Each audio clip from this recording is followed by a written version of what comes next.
In a distant realm above the clouds, there was the Sky Kingdom, ruled by King Cloud. This kingdom was renowned for its eternal peace and the beauty of its never-tarnished blue skies. The wind always whispered gently, and the sunsets painted the heavens with golden hues every day. However, there was one secret that King Cloud kept from his people. The peace of the kingdom was sustained by the power of a single small flower in the heart of the royal garden, known as the Eternal Flower. This flower was extraordinary.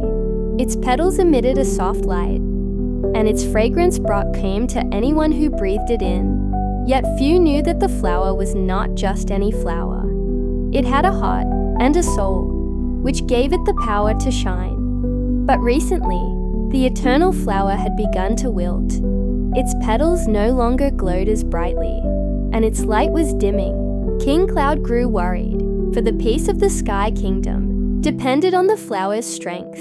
He summoned his most trusted advisor, the wise owl, for counsel. The owl flew around the flower, inspecting every detail, and then spoke.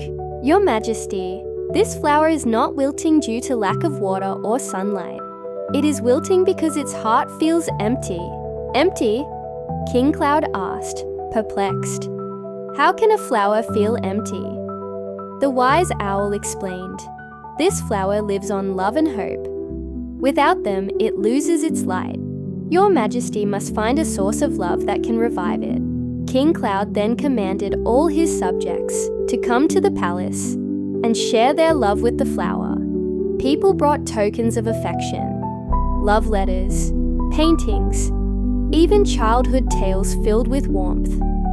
But still, the flower remained limp, unmoved by any of it. Seeing this failure, King Cloud began to despair, until one night, Princess Breeze, the youngest daughter of the king, known for her joyful spirit, approached the flower. She brought nothing with her. She simply sat beside it and began to speak. "I know you feel lonely," she whispered. "I've felt that way too. Sometimes, even when surrounded by many people, my heart still feels empty." Princess Breeze continued, sharing her own story, how she often felt she wasn't good enough to be a princess, and how, despite everyone's love for her, she sometimes felt unworthy.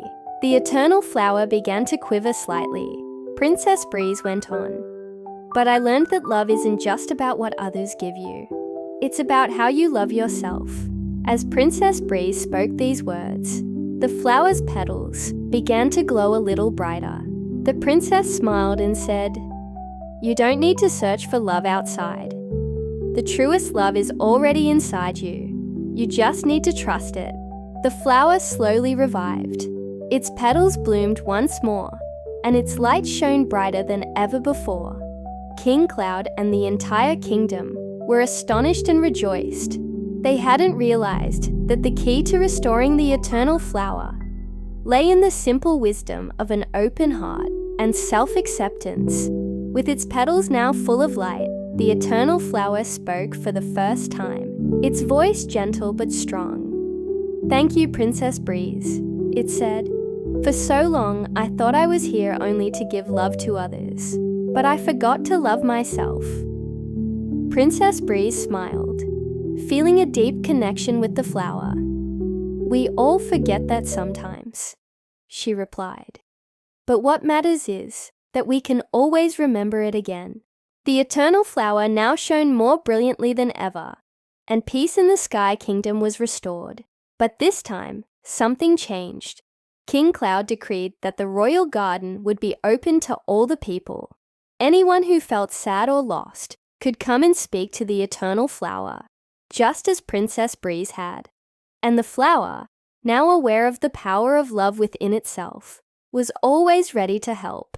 In the days that followed, Princess Breeze often sat beside the flower, talking about her dreams and the world beyond the clouds. And with each conversation, the flower glowed even brighter, for both knew that true love wasn't something to be sought far and wide, but something that always existed within the heart of every living being. With the eternal flower blooming again, and love spreading throughout the sky kingdom, peace and joy flourished not just in the skies, but in the hearts of all who lived there. And from that day forward, the eternal flower never wilted again, for it had found its true love within itself.